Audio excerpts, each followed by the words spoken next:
3. True Alone in the Woods Horror Stories. It was late summer, 2025, when the group of four set out into the dense wilderness of the Oregon Cascades. Hidden deep in the forest, they were determined to find a forgotten hiking trail that promised to lead to an ancient, abandoned lodge, untouched for decades. Among them was Emily, a 23-year-old woman with striking features and a mysterious air about her, who had always felt a peculiar pull toward the unknown. As they ventured deeper, a shiver ran down her spines. He couldn't shake the feeling they weren't alone. Their adventure began with excitement, but that quickly shifted when strange occurrences started to unfold. A man dressed in a white suit, his face obscured by shadows, appeared on the trail. He stood motionless, with an unsettling grin that seemed to stretch unnaturally across his face. The group froze, but the man's chilling presence disappeared into the trees before they could react. The only thing left behind was the feeling of being watched. The atmosphere grew heavy, and Emily's unease only grew stronger. As night fell, the group set up camp near the edge of the forest. Emily, now on edge, felt the familiar presence again, only this time it was much closer. The white-suited figure stood just beyond the firelight, eyes glowing faintly. She could feel his gaze burning into her, even from the shadows. He didn't speak, but his presence felt suffocating. Emily tried to brush it off, but the others couldn't help but notice her growing fear. Hours later, a blood-curdling scream echoed through the forest. Emily was gone. The group searched frantically, but the woods seemed to stretch endlessly, swallowing her up. In the distance, they saw the man again, standing motionless at the edge of a clearing. He raised his hand slowly, and with that, the forest seemed to grow darker, more alive. Panic set in.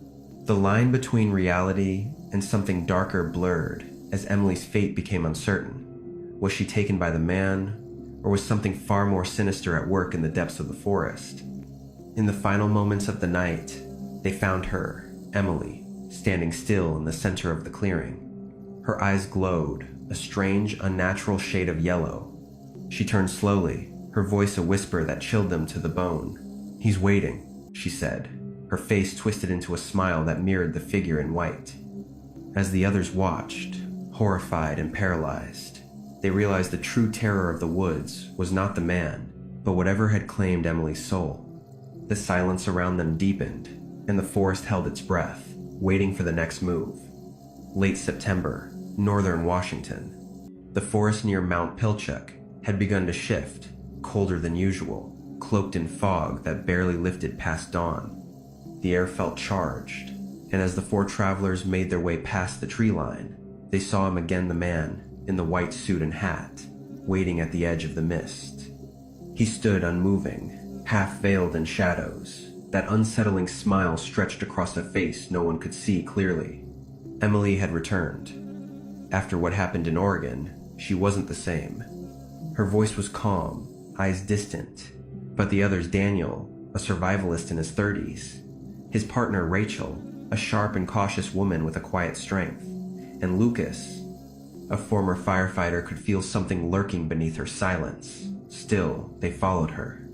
Emily said she remembered a place deeper in the wild, a place connected to the man, and she needed to see it again. Tension rose almost immediately. Daniel noticed broken branches forming strange patterns on the trail. Rachel found an old pendant buried near the riverbank with markings she couldn't identify. At night, whispers moved through the trees, just below hearing range. Lucas saw the man in white standing between trees, closer each time, his suit untouched by dirt, his posture too still to be natural. Emily wandered off often. Rachel followed her once and saw her standing in the river barefoot, murmuring to something across the water. When Rachel called her back, Emily turned with a blank stare, then smiled an unfamiliar, lifeless smile. That night, the man appeared in the clearing near their tents, not approaching, just watching. The fire dimmed, and the woods felt like they were holding their breath. Lucas became obsessed with understanding who the man was. He began sketching symbols he'd seen carved into trees and rocks. Daniel warned him to stop, but Lucas couldn't let go. One night, he disappeared. Only his journal remained, open to a drawing of the man in white, standing behind a figure that looked like Emily. Rachel found Emily sitting alone hours later, hair soaked, fingers trembling. She whispered that the man had spoken to her, not in words, but in memories, visions of people lost in the woods, offered choices, made into something else. Rachel didn't believe it at first, until she saw Emily's reflection in the river smile before Emily did. The conflict between them began to build. Daniel wanted to leave. Rachel wasn't sure. Emily refused. She said if they left, he would follow. The man didn't need paths. He walked through silence. That night, Daniel confronted her, accused her of bringing him back. As he raised his voice, the forest responded with silence so deep it swallowed sound. And then, he appeared. The man stepped into the firelight, still smiling. No words, no rush, just presence. Daniel backed away, but his feet wouldn't move. The man extended one hand toward Emily. She stepped forward. Rachel screamed, breaking the trance, grabbing her. But Emily didn't resist. She only said, softly, "He's already inside." Then the fire vanished, replaced by flickering white light from nowhere. Trees swayed without wind. Shadows bent the wrong way. Rachel saw Daniel's eyes glaze over. The man leaned close to him, whispering something that made Daniel collapse. Not hurt, just empty. Rachel and Emily ran. Through the woods, chased not by footsteps, but by silence that pressed in from all directions. They didn't speak. There was no breath left. Then, just before dawn, the fog lifted slightly. They found a clearing filled with ancient stones, arranged in circles, marked with the same symbols Lucas had drawn. The man waited there too. Emily stopped, turned, said she remembered now. He was never after them. He wanted her, and she was never fully returned from Oregon. She walked toward the stones, hands out. Rachel tried to stop her. The forest wouldn't let her move. The man reached out. This time, Emily smiled willingly. Light broke through the trees, but not morning light. Cold, unnatural, the kind that hums beneath the skin. Emily vanished in it, and with her, the man. The trees sighed. Rachel collapsed. When she woke, she was alone. No Emily, no man, just the forest. Lucas's journal in her lap, open to the final page. A new sketch. The man in white, now beside a woman with glowing eyes. Emily. The woods are quieter now, but something lingers. The trail is still there. And some nights, just before the fog thickens, hikers speak of a woman in a hood, standing at the edge of the trees. Behind her, a man in white. Late October, deep in the Appalachian woods of North Carolina, rain clung to every branch, mist trailing through the pines like something alive. That morning, just before the sky fully lit, Rachel saw him again, the man in white, standing at the tree line with that same motionless posture, head tilted, his smile barely visible beneath the shadow of his hat. It had been weeks since Emily vanished. Rachel and Daniel were still searching, joined now by Max, a quiet, rugged tracker, and Alina, a sharp-eyed wilderness guide who didn't believe in ghosts until now. They followed vague signs left behind burned symbols on bark, distant humming that only some could hear, and the sudden cold that moved through the air even on warm days. Max spotted the man in white twice before noon. Once, standing knee-deep in the river, without a ripple. Once again, crouched at the top of a ridge, watching them descend, his presence never loud. He didn't chase. He appeared where paths twisted wrong and time felt slow. When they tried to confront him, he vanished between blinks. Tension grew fast. At night, Alina would wake gasping, convinced someone was pressing against her chest. Rachel saw Emily's face in her dream's eyes, glowing, voice soft, saying the woods weren't done with them. Daniel kept silent, but carved a cross into every tree they passed. That didn't help. Nothing did. The conflict broke when Alina wanted to leave. She argued that Emily was gone for good, but Rachel refused. She believed Emily was still out there. Max took Rachel's side. Daniel stayed between them. That night, the man arrived again. This time, he walked toward their fire. No one moved. He didn't speak, but the sound around them changed, like the forest forgot how to breathe. He turned his head to Alina, then raised one pale hand. Alina screamed, not from pain, but from something unseen behind her eyes. She dropped to her knees, whispering Emily's name as her pupils shrank to pinpoints. The others pulled her back, but her skin was ice. The man in white stepped away, and Rachel thought she saw something shimmer behind him, Emily, or someone wearing her face, watching with blank interest. The next morning, they found new footprints near their camp, bare feet, smaller than Rachel's. They followed them into a narrow ravine. There, a half-collapsed shack leaned between stone pillars, each carved with symbols that pulsed faintly. Inside, the air shifted strangely. Cold wind blew from beneath the floorboards. They found a mirror cracked through the center. Rachel looked in and saw herself not moving, even as she tilted her head. Then the man appeared behind her in the reflection, closer than before. When she turned, he was standing in the doorway. He spoke for the first time. He told her Emily had been chosen, and now she was learning. That the woods had watched them all along. That he wasn't hunting, he was gathering. Max lunged at him, but the man didn't flinch. Instead, the mirror shattered. The sound was inside their heads, not ears. Alina fainted. Daniel grabbed Rachel, pulling her away. When they looked back, the shack was empty. The footprints gone. Now, only silence. They hiked out for days, never speaking. But each time Rachel slept, she saw that clearing, and standing in the middle Emily, smiling now with the same curved grin. The man in white beside her. Early dawn, Wyoming wilderness, near the frozen edge of Wind River Range.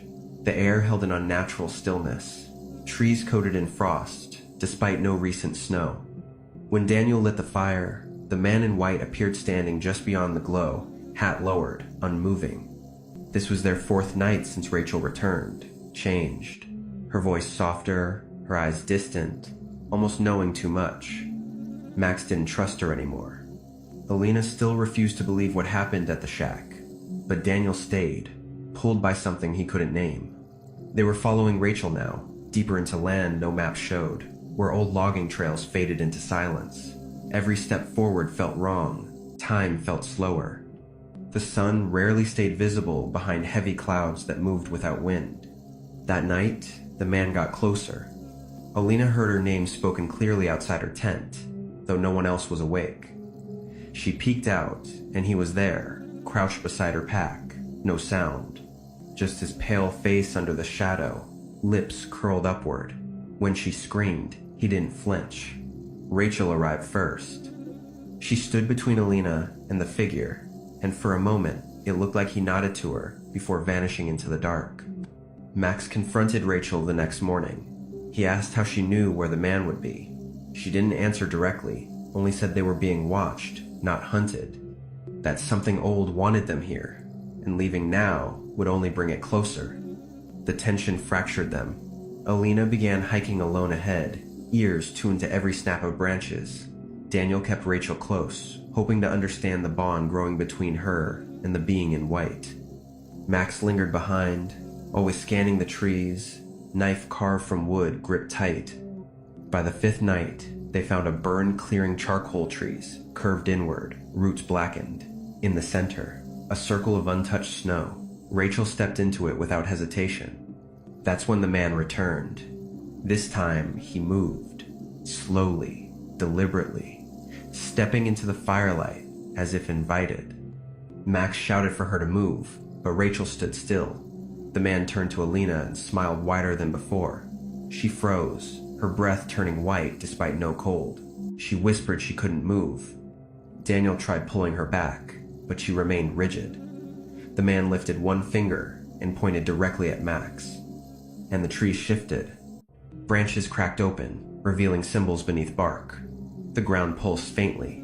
Max stumbled back, nearly falling. The man spoke then, his voice low, distant, not in words, but in thoughts. He asked who would stay, and who would carry the memory. He said only those who understood fear were worthy of leaving. Alina collapsed. Rachel finally moved, walking toward him. She whispered something to him only he could hear. He placed one hand on her chest, and her body lit faintly, just for a second. When he removed it, she gasped, as if returning from somewhere deep. But she didn't fall. She smiled. That scared Daniel more than anything. The group camped one last time before deciding to leave. Rachel led them to a high ridge where they could see for miles, but all they saw were trees. Miles and miles of pines, unmoving, untouched. That night, the man didn't appear, but his absence felt louder. They packed at sunrise, but as they turned toward the path home, Rachel stayed behind. She said she had seen what was waiting at the edge of the forest, that the man had shown her, that going back wouldn't make it end. Max refused to leave her. Alina begged her to come. Daniel reached out, but Rachel stepped back. Then the wind shifted, carrying with it the same hum they heard days ago. Faint, almost mechanical, but natural in some broken way. Rachel turned toward the trees. The man stood beside her again. He looked at them, just once. Then the trees folded inward, like shadows curling over light. Only 3 left the forest.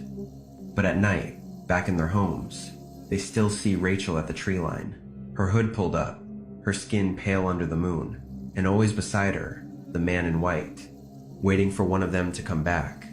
Midnight, Black Hollow Quarry. Fog blanketed the pit, hiding jagged cliffs and rusted cranes long abandoned. She arrived barefoot, pale dress dragging behind her, the woman with no eyes. The group had split again. After what happened at the cabin, no one trusted decisions anymore. Owen insisted they keep moving. Tessa begged them to wait. She said she heard breathing underground.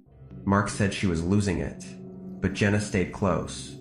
She'd seen the woman too. She hadn't told the others. The woman didn't walk. She drifted. Her face didn't move, didn't blink. And yet when she turned to Jenna, she smiled. Not with her mouth, but with something beneath the skin. Jenna dropped her flashlight. It shattered. The darkness swallowed the sound. That night, Owen vanished. His boots were found at the quarry's edge, standing upright, laces tied, no prints in the mud. Just one long drag mark leading to a slit in the earth too narrow for a body to fit. Jenna wanted to leave. Mark refused. He believed it was a trick, but no one could explain the whispering. They heard her name repeated for hours. Tessa, Tessa, always Tessa. Sometimes it was in Owen's voice, sometimes their own. The next morning, Mark was different. He wouldn't eat, wouldn't blink. When he spoke, his voice echoed even in open air. He told Jenna the woman came from below, not above. That she remembered every death that had ever happened in the quarry. That each rock there was part of a body. He said it like a child, reciting facts. Then he laughed without moving his face. Jenna tried to run. Tessa followed. They found the lower tunnel entrance sealed with chains and bones. Mark waited outside it. She stood behind him now, the woman with no eyes. Her hands didn't move. But Tessa's legs stopped. Her breath caught. Jenna pulled at her. Nothing worked. Then, the woman tilted her head, and Tessa collapsed. Inside her mouth were pebbles. Jenna screamed for help, but no one heard. No phones worked anymore. The quarry had taken that from them. She dragged Tessa to the edge of the trees, but Mark was waiting there too. His mouth was bleeding. He said they were all already inside. They just hadn't noticed yet. The woman came again that night. She stood over Tessa and whispered in a language that made Jenna's ears ring. Every word felt wet. She told Jenna to choose. One would stay, one would carry. Jenna refused. The lights in the sky flickered. For the first time, the woman moved her arm. She touched Jenna's forehead and showed her what waited if she left. A world where time cracked like glass. Where reflections walked free. Where her name was forgotten, but her scream wasn't let. She woke alone. Morning. Tessa gone. Mark gone. Only her footprints remained around the cold fire. She walked for hours, but the trees never thinned. Every turn led back to the pit. Every trail curved unnaturally. Birds didn't fly overhead. Wind moved without sound. The final time she saw the woman, it was in the water's reflection. Jenna was reaching down to drink, but the reflection reached up first. She didn't scream. Now the quarry sits empty again. Locals avoid it. Dogs whimper near it. But some nights, they say a girl stands at the edge. Pale dress, blank eyes, always looking up. And behind her, in the shadows, something else waits. Not standing, not crawling, rising. 10 True Horror Street Ories compilation. It happened on a cold Wednesday night in Charleston, South Carolina. The apartment building on Folly Road was nearly empty, quiet except for the buzz of the hallway light. That's when we first saw her, crawling, twisted, with pale green skin and matted black hair trailing behind her like smoke. Lena, 23, had just moved in a few weeks earlier. She was radiant, confident, the kind of beauty pageant runner-up you'd never expect to be part of something so horrific. We were there helping her unpack me, Travis and Danny. We weren't close friends, just classmates thrown together by a university research project on urban myths. That's how the conversation started. Harmless curiosity. But then Lena mentioned the woman in room 302. She said she'd seen her twice already, once in the hallway mirror, once under her bed. We laughed, until Travis saw the door to 302 slightly open, though no one had lived there in over a year. Inside, just a mattress on the floor and symbols scratched into the wood. That's when it began. The temperature dropped. Lena screamed. The woman was crouched near the closet, her joints bent the wrong way, eyes like two frozen lakes. We ran, but the apartment door wouldn't open. Phones died. Windows sealed. Every time Lena stepped away from the group, the woman moved closer, her body twitching, her fingers dragging across the walls. At one point, she whispered something in Lena's ear. We couldn't hear it, but Lena froze, like her soul had left her body. The woman kept staring at her, like she was choosing. I tried to pull Lena away, but she wouldn't budge. Danny shouted, waving a flashlight, and the creature hissed and vanished. For a while. Then we saw her again on the ceiling, crawling silently above us. Closer. We formed a circle, trying to keep Lena safe. Travis started reading from a journal we found in 302. It mentioned names, descriptions. It described Lena. Page after page. The air grew thick. Lights flickered. The woman appeared right behind Lena. Danny screamed. I closed my eyes. When I opened them, Lena was gone. All that was left was her bracelet on the floor and the smell of burnt roses. That night never left us. Travis and I still search. We never found Lena. But last week, a girl with long, dark hair moved into room 302. Her name was Julia, and she looks exactly like Lena. 3 days later, the rain hadn't stopped in Charleston. The streets outside were slick, silent, almost rehearsed. In the reflection of the elevator door at the apartment lobby, she was there again, crawling low, her limbs jerking, the grayish-green skin stretched tight across her face. No one else saw her but me. Her name was never said. We didn't know what to call her. We only knew she kept coming back. Travis, Danny, and I stayed in the city after Lena disappeared. Something kept us tethered. Maybe guilt, maybe fear. We tried to leave once. The car stopped 3 miles out, all 4 tires flat at once. The message carved on the hood said stay. That night, we broke into room 302 again. The air inside felt different now, not just cold but heavy, like it was watching. There was something new, a mirror nailed to the wall, its surface covered in ash and handprints. Danny leaned close. Her breath fogged the glass. A face appeared behind her. Not hers. It was the woman. Eyes blank, mouth slowly widening. Danny stumbled back. The mirror cracked. Julia, The girl who looked like Lena knocked on our door that same night. Her voice was soft. She said she heard footsteps above her ceiling at midnight. She lived alone. The group gathered in Lena's old apartment. We set up cameras, salt across door frames. It felt absurd, until the lights blinked once, twice, then died. We heard it, that sound again. Fingernails, scratching the floor, coming from under the bed. Travis moved slowly, lifted the blanket. There she was, folded in half, eyes wide open, smiling. Her hand shot out, pulled Travis down before we could move. He screamed, then silence. Danny grabbed Julia and ran. I followed. The hallway warped as we ran. It kept stretching, floorboards soft beneath our feet. We didn't stop until we reached the stairwell, but it led back to 302. Again, always 302. Julia whispered that she saw Lena in a dream last night. She was in a dark corridor, walking toward a door she couldn't open. Something kept pulling her back. Julia woke up with scratches on her arms. That night, we stayed in Danny's car, but the radio turned on by itself. Static at first, then a voice, repeating one sentence over and over. She's almost ready. The next day, Danny was missing. Her window shattered from the inside. Only her phone left behind. The screen glitching with a video loop.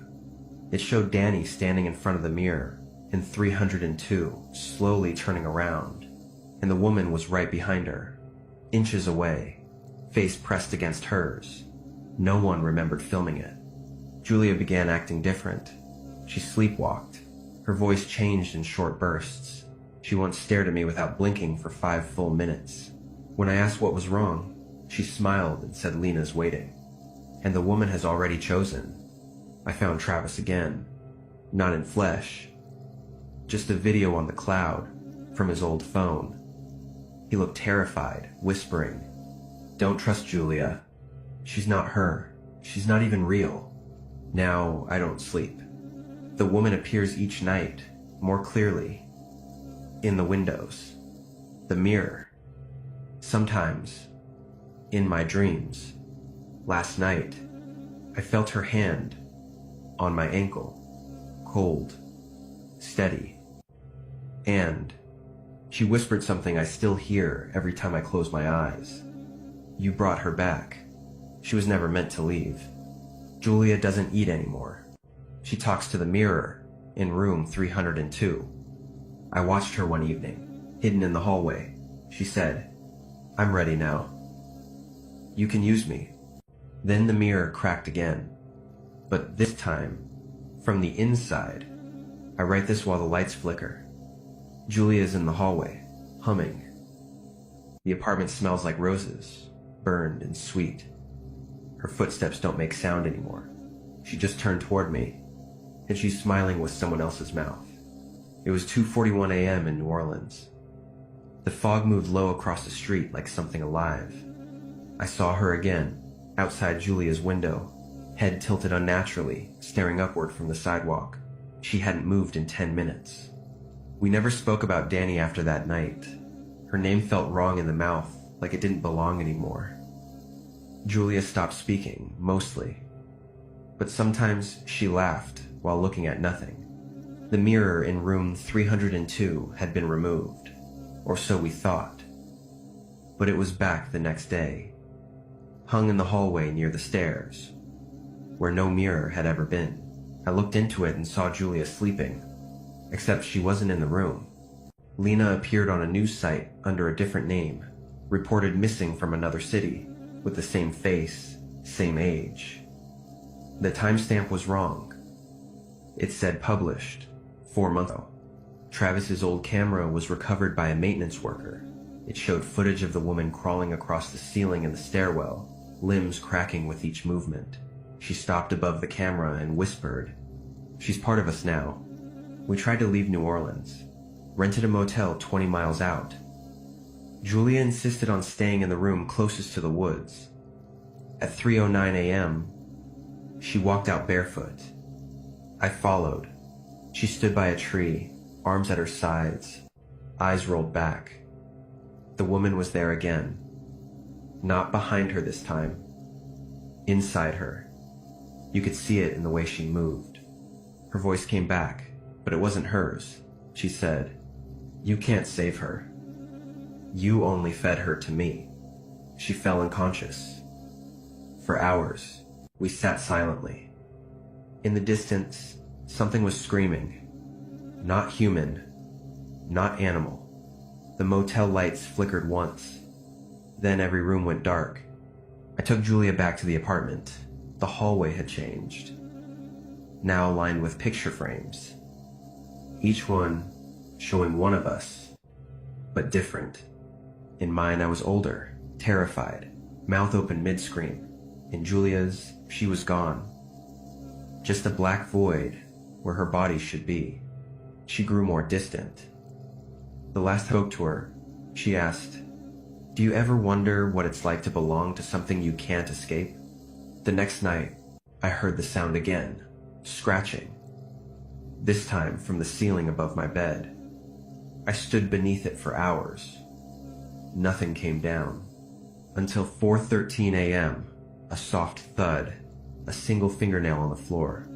I found Julia in room 302 again. She was kneeling in front of the mirror, whispering names. My name, Danny's, Travis's, and one I didn't know. Her reflection began to move on its own. It smiled when she didn't. It reached toward the glass. I screamed her name. The mirror cracked. Julia turned slowly, not surprised. She said, "It's too late. You're the last one." The room grew cold, breath turning to fog. The air rippled like water. Behind her, the woman stepped out of the mirror, crawling toward me. Her face was closer this time, wet hair clinging to her cheeks, one eye completely white. I ran, down the hall, down the stairwell, but the building stretched again. Endless corridors, windows where there were none. A girl's voice laughing from nowhere, a voice I hadn't heard since Danny vanished. In the last room at the end of the hall, Julia was waiting. She held something, not a weapon, just a piece of broken mirror, pressed gently to her chest. She said, "She wants you to see. That's all." Then the wall behind her opened, like it was breathing. The woman stepped through, moving like she was still in water, slow but impossible to stop. I couldn't breathe. The light above flickered, went out. Only the mirror glowed faintly. Then she was in front of me, and smiled. There was a moment where time bent, where I saw everyone, Danny, Travis, even Lena standing behind her, blank-faced. Still, part of shoved deep in a drawer I don't open anymore. But sometimes, I still hear her voice. Not through dreams awake. Clear, measured, like she's in the next room.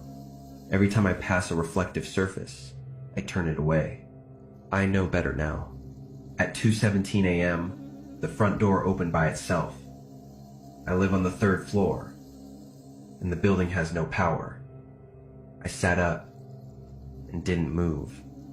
There were footsteps bare, slow, not coming toward me, just existing, like a presence that didn't care if I followed, or didn't. The hallway outside had changed again. New wallpaper, faded green. I counted 13 doors on each side. There used to be 6. I walked past them, one by one, each handle colder than the last. My own breathing felt too loud. Something was whispering ahead, voices layered on top of each other. Low, circular, not words, just rhythm. Door 13 opened before I touched it.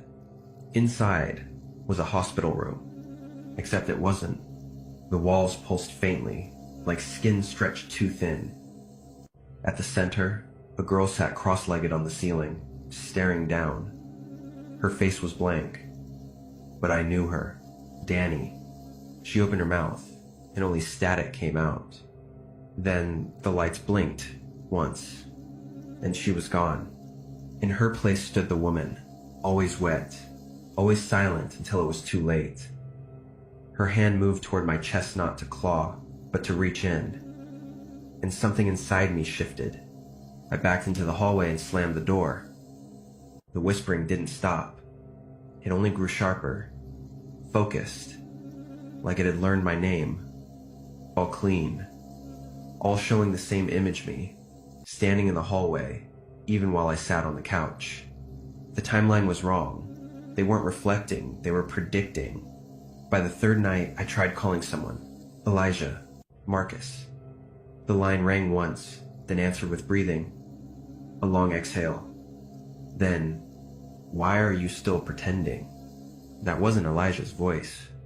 That night, I saw Julia again. Not in a dream. In the bathtub. Water still. Her eyes just under the surface. She didn't blink. I moved toward her, but when I touched the water, it was ice. My fingers went numb instantly. Then she smiled. The glass cracked, and she was gone. The shard in my drawer began to hum. I unwrapped it. In it, I saw room 302, but changed. The ceiling had teeth. The floor was water. In the center, something swayed gently, like a body. I should have smashed it, but I didn't. I watched, for hours, and the room changed again. Now, it was my apartment. The same lamp, the same rug, and someone sleeping on the couch.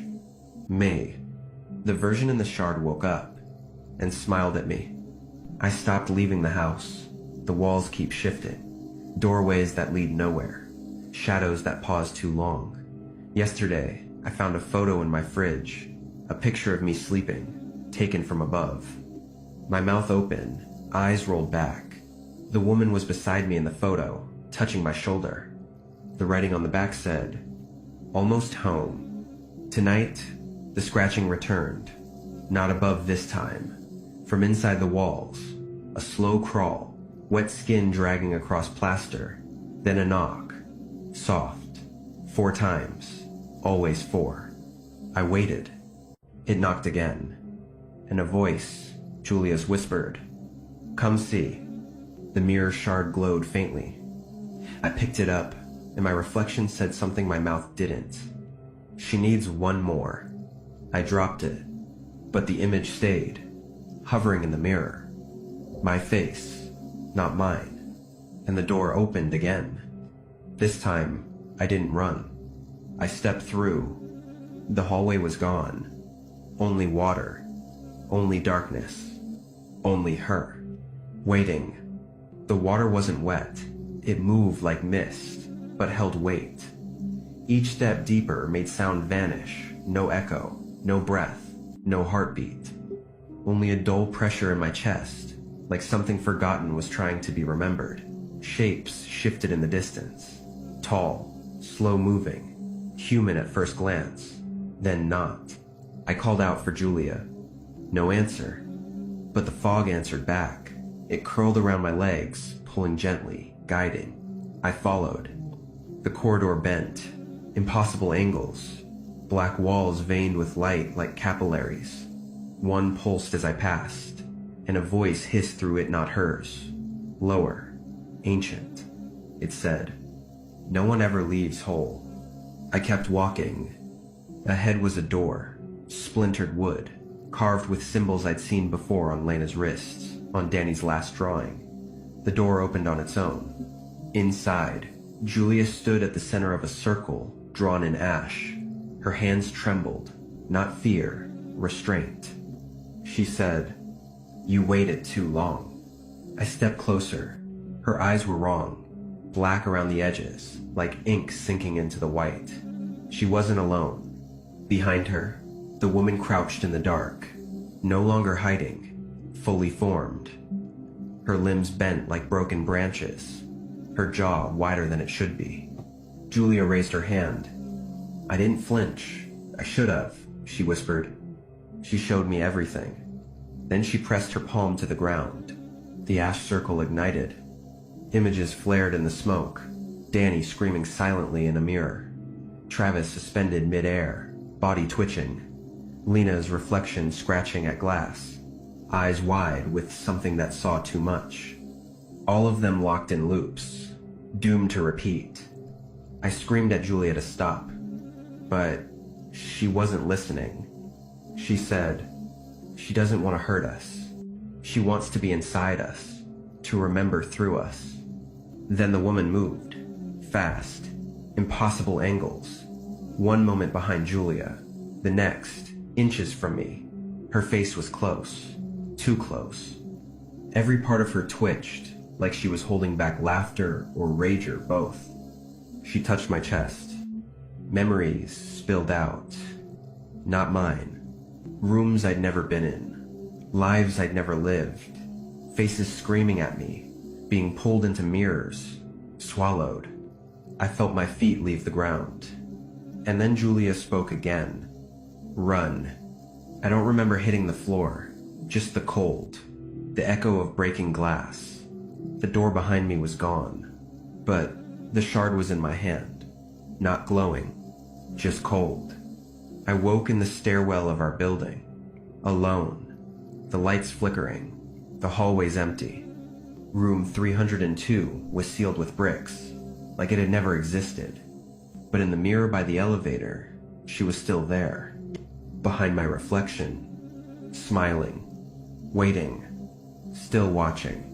I stopped looking into mirrors, covered them all, bathroom, hallway, even my phone, but it didn't help. Her reflection didn't need glass anymore. It was in puddles, windows, dark screens, anywhere a surface could hold a shape. She found ways, always watching, always near. I moved cities, rented a one-room flat in Ohio, concrete walls, no history, no stories. Still, the air felt wrong. Still, some nights I'd wake to scratching beneath the bed. Not rodents, not pipes. Something trying to write its name into the floorboards. I started sleeping with the lights on. It didn't matter. At 2:07 a.m., they'd go out. Every time. And something would breathe just past the corner of the room. The first night, I ignored it. The second, I called out. No answer. The third, I heard her voice again. Julia. She said, "You left me there." I sat upright, shaking. Her voice didn't echo. It bled into the room like smoke. Thick, wet, grieving. I whispered, "Where are you?" She didn't answer, but the closet door creaked open half an inch. I didn't sleep the rest of the night. The next day, I found scratches on my chest. Not deep, just 5 perfect lines, as if someone had reached into my dreams and marked me. A week passed. No visitors, no phone calls.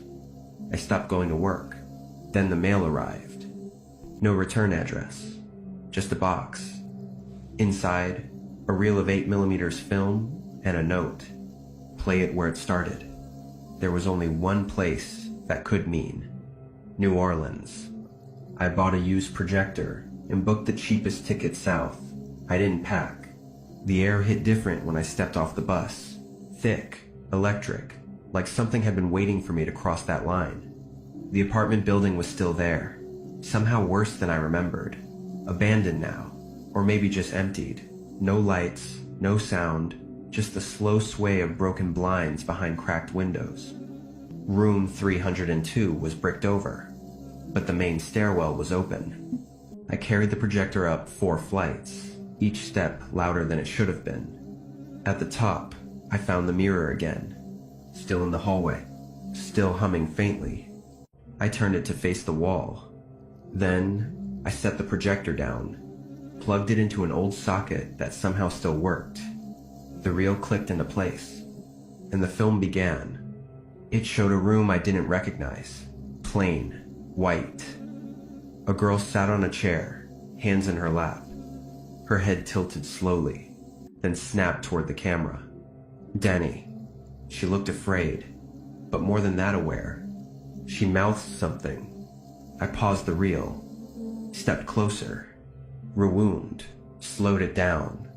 She said, "She's behind you." I turned. No one. But the air moved. The mirror behind me had turned itself back around. My reflection stood still. I did not. Then the reel flickered. Another room. Julia, now, kneeling, screaming soundlessly. Behind her, the woman approached, limbs stretching unnaturally. Shadows poured from her mouth like smoke. As she reached Julia, the frame melted into white. Then black. Then my face. But not now. Older. Feral. Trapped behind glass. Then the projector died. I heard footsteps in the hall. Slow. Bare. I didn't turn this time. I said, "What do you want?" A voice replied. Not Julia, not the woman. A child. She said, "I want to come through." And then the mirror cracked, but didn't break. The crack spread like a map, veins running outward, tracing something I couldn't see. My reflection began to smile, but I wasn't smiling. Then I saw them behind me. All of them. Danny, Travis, Lena, Julia. Their eyes hollow, mouths open. Not screaming. Singing. Soft. Off-key. Endless. I pressed the shard from my coat pocket against the glass. The humming stopped, but they didn't fade. The girl's voice again. "You brought me back. You made the mirror, remember?" I fell to my knees. The air rippled, and behind me, something stepped out. Wet feet on old wood, breathing heavy, animal and wrong. I didn't turn, but I felt her hand on my shoulder. She said, "You're almost ready." The mirror glowed faintly now. A doorway. A warning. A promise. Then she pulled me through. There was no sound on the other side. Only a pressure, thick and absolute. Like being underwater in a room with no walls. The mirror dissolved behind me, leaving no exit. Just shifting black. Then light, dim and cold, revealing a hallway. Not the apartment. Not New Orleans. This place didn't belong anywhere. The floor was soft, breathing. Each step sank slightly, like walking on lungs. The walls were made of doors, each carved with a name. Danny, Travis, Julia, mine, and another. Unmarked. I didn't open mine. I touched Julia's and no, it was warm, whispering. I turned to the unmarked one. It pulsed beneath my hand. Opened, without sound. Inside, a mirror, fractured, floating in the center of an empty room. And in it I saw her. Not the woman. The girl. The child's voice. Her eyes were black. She said, "You let us in." Then all the doors opened at once. Figures stepped out, half real, flickering. They didn't move like people. They moved like memory. Julia stood beside me now, but she didn't look at me. She said, "You're the last mirror." And I understood. This place wasn't for escape. It was for reflection. And once it saw enough of you, it made you part of it. The girl reached through the glass. Her hand met mine. And I felt it. Not pain. Not fear. Recognition. Because I'd seen her before. At 2:41 a.m. Outside Julia's window. Head tilted. Watching. Always watching. I asked her name. She smiled. "You already know it." Then she stepped inside me, and I forgot how to scream.